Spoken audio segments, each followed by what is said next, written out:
Hello दोस्तों, स्वागत है आपका हमारे यूट्यूब चैनल मन एकेडमी में। दोस्तों, आज हम पढ़ने जा रहे हैं कक्षा 10 विज्ञान का अध्याय 5। इसका नाम है जय प्रक्रम। और इसमें हम देखेंगे कि किस नंबर का कौन सा क्वेश्चन आना है, कितने नंबर का कौन सा क्वेश्चन आना है। इसमें से सबसे पहले देखिए, मैं अगर पिछला रिकॉर्ड बताऊं तो इसमें से एक एक नंबर की 2 ओटी आई थी, 2 नंबर का एक क्वेश्चन पूछा गया था और 4 नंबर का एक क्वेश्चन पूछा गया था। टोटल मिला के नंबर होते हैं 8। और यही यानी कि 8 नंबर का इस बार भी इसको मिले हैं, तो 8 नंबर का इस बार भी पूछा जाना है। तो इसलिए हम देखते हैं इसमें से कौन कौन से इंपॉर्टेंट क्वेश्चन है। इसकी ओटी वगैरह सब आप देख लेना, इंपॉर्टेंट है। बाकी मैं आपको क्वेश्चन करवा रहा हूँ। 2 नंबर के इंपॉर्टेंट क्वेश्चन है इसमें से, जैसे स्वपोषी पोषण तथा विषमपोषी पोषण में क्या अंतर है। तो देखिए, स्वपोषी और विषमपोषी ये आपके सामने आंसर है, इसको आप अच्छे से पढ़ लेना, लिख लेना, ठीक है। और नेक्स्ट क्वेश्चन है, 1 मिनट, पाचक एंजाइमों का क्या कार्य है। ध्यान से देखना, इंपॉर्टेंट क्वेश्चन है, इसका आंसर आप याद कर लेना। 2 नंबर के क्वेश्चन है जी। अगला क्वेश्चन है, पचे हुए भोजन को अवशोषित करने के लिए क्षुद्रांत को कैसे अभिकल्पित किया गया है। तो जी आंसर दे रखा है आपको, इसको लिख लेना, आप अच्छे से याद कर लेना। 2 नंबर का क्वेश्चन है। नेक्स्ट अगला क्वेश्चन है, मनुष्यों में ऑक्सीजन तथा कार्बन डाइऑक्साइड का परिवहन कैसे होता है, ठीक है।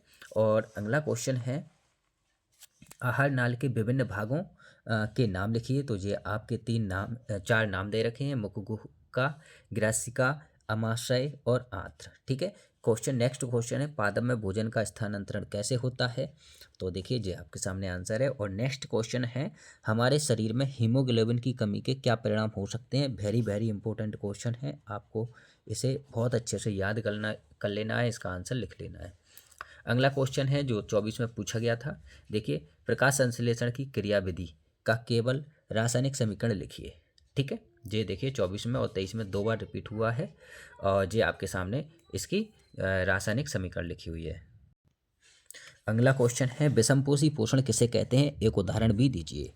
तो देखिए, जे विषमपोषी पोषण का आंसर दे रखा है और उदाहरण है अमरबेल, फफूंद, जीवाणु इत्यादि। ओके, जैव प्रक्रम को परिभाषित कीजिए। 24 में पूछा गया क्वेश्चन है, देखिए ध्यान से, 24 में पूछा गया है, जो आपके सामने आंसर दे रखा है। ओके, इसको आप अच्छे से याद कर लेना। अगला क्वेश्चन है, मैं सारे क्वेश्चन करवाऊंगा क्योंकि इसमें से 4 नंबर का क्वेश्चन भी पूछा जाना है, तो आपको लास्ट में रहना है। 4 नंबर का क्वेश्चन भी इसमें से इम्पोर्टेंट है जो पूछे जाएंगे। मानव में वहन तंत्र के घटक कौन कौन से, इन घटकों के क्या कार्य हैं। तो ये देखिए घटक हैं, पहला है आपका रुधिर, दूसरा है लसिका और तीसरा हृदय। इन सभी के जो दे रखे हैं। नेक्स्ट इंपॉर्टेंट क्वेश्चन है, स्तनधारी तथा पक्षियों में ऑक्सीजनित तथा बी ऑक्सीजनित रुधिर को अलग करना क्यों आवश्यक है, ठीक है। ये आपके सामने आंसर दे रखा है, इसको आप याद कर लेना, इंपॉर्टेंट है ये भी, ठीक है। अगला इंपॉर्टेंट क्वेश्चन है, हमारे शरीर में वसा का पाचन कैसे होता है, यह प्रक्रम कहाँ होता है। तो देखिए, ये वसा का पाचन वाला इंपॉर्टेंट क्वेश्चन है, इसको आप अच्छे से याद करके जाना, पूछा जाएगा। दोस्तों, ये मनुष्य के हृदय की आंतरिक संरचना का नामांकित चित्र है, इसको आपको याद करके जाना है। देखना ध्यान से, 23 में पूछा गया और इस पाठ में से एक 4 नंबर में क्वेश्चन पूछा जाता है और एक आपसे नामांकित चित्र पूछा जाता है। तो इस चित्र को आप बहुत अच्छे से देख कर जाना, ये चित्र आपसे पूछा जाएगा, तो ध्यान रहे, इसको आपको याद करना है। ओके, आगे देखिए क्वेश्चन, अंतर है इसमें एक जो पूछा जाता है आपसे, लसिका और रक्त में अंतर। तो ये 4 अंतर दे रखे हैं, आप इनका याद करके जाना। ओके, देखिए दोस्तों, ये वाला पूछा गया था, मनुष्य के उत्सर्जन तंत्र का नामांकित चित्र बनाइए। ये आपसे पूछा गया था 2024 में। ओके, ये वाला आपसे पूछा गया था। तो इस बार इस अध्याय में से एक चित्र अवश्य आएगा, आप चित्र अच्छे से याद करके जाना। एक और इसमें चित्र है जो भी पूछे जाने की संभावना है, नेफ्रॉन की संरचना का नामांकित चित्र बनाइए। तो जी आप याद करके जाना, बना के जाना, प्रैक्टिस करके जाना अच्छे से, ठीक है। अगला इंपॉर्टेंट क्वेश्चन है इसका, भोजन के पाचन में लार की क्या भूमिका है, ठीक है। इसको भी आप याद करके जाना। एक जो अंतर है जाइलम और फ्लोएम में अंतर, तो इसको भी याद करके जाना दोस्तों, क्योंकि पूछा जाता है, ये भी इंपॉर्टेंट क्वेश्चन है। और अगला क्वेश्चन है, पादप में भोजन का स्थानांतरण कैसे होता है। 2 नंबर के लिए सबसे बेस्ट क्वेश्चन है। और अगला इंपॉर्टेंट क्वेश्चन जो इस बार आना ही आना है, धमनी और स्राव में अंतर। ये देखिए, इसके आप 4 से 5 पॉइंट याद कर लेना, छोटे छोटे हैं, बहुत अच्छे से याद हो जाएंगे, इनको आपको लिख कर आना है।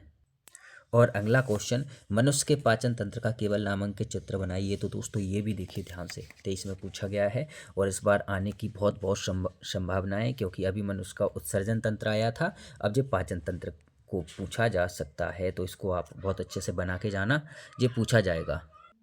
दोस्तों एक क्वेश्चन और है, रक्त क्या है, रक्त के 4 कार्यों को लिखिए। तो ये भी 4 नंबर में पूछे जाने वाला क्वेश्चन है, इसको आप अच्छे से याद कर लेना, ठीक है। और अगला क्वेश्चन है जो 24 में पूछा गया था, खुले व बंद रंध्र का नामांकित चित्र बनाइए। देखिए जी आपका दे रखा है, ओके। आप इसको अच्छे से प्रैक्टिस करके जाना, रिपीट भी हो सकता है, तो आप इसको याद करके जाना। दोस्तों ये थे हमारे अध्याय 5 के इम्पोर्टेंट क्वेश्चन जो मैंने आपको बता दिए। उम्मीद करता हूँ आपको समझ में आए होंगे, आपको वीडियो अच्छी लगी होगी। वीडियो अच्छी लगी है तो वीडियो को लाइक कीजिए, चैनल को सब्सक्राइब कीजिए और अपने दोस्तों को शेयर कीजिए। धन्यवाद।